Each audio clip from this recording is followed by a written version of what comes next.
everyone.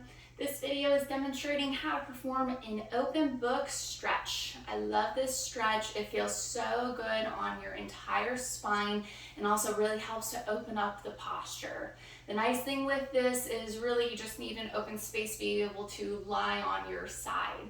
Now you can do this on the floor, which is how I'll be demonstrating things, but if you're not comfortable getting up and down from the floor, you can absolutely do this on your bed, your couch, whatever surface you feel most comfortable with.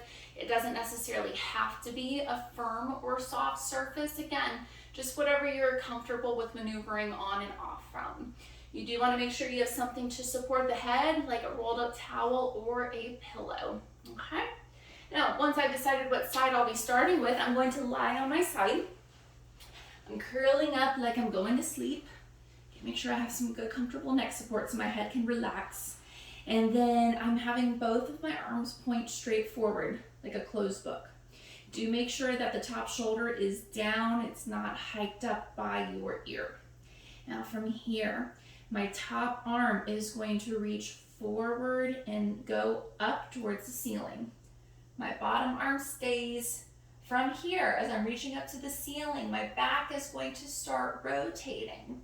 And I let it go, but I don't let my arm go too far to the point that I'm not protecting the front of the shoulder. This can be very irritable to the front of the shoulder. It's a very vulnerable area for it. So keep your range within a controlled area. Once you're at your end point here that feels comfortable for the upper body and the spine, you're going to hold for up to 5 seconds. This is your open book.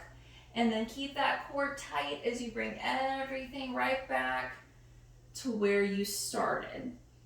All right, I'm doing shorter hold times for this, but as your flexibility improves and this just starts feeling really good, you can hold for a longer stretch, which means you won't have to do as many repetitions. But if I am doing a shorter hold time, like my 5 seconds, then I'm going to go ahead and repeat up to about 10 times with it.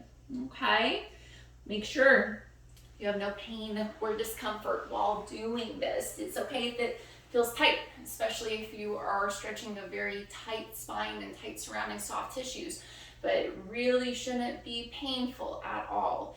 If you've had any recent back injuries, shoulder injuries, any recent surgeries in those areas, make sure you discuss this type of movement with your doctor and your rehab specialist before trying it on your own at home.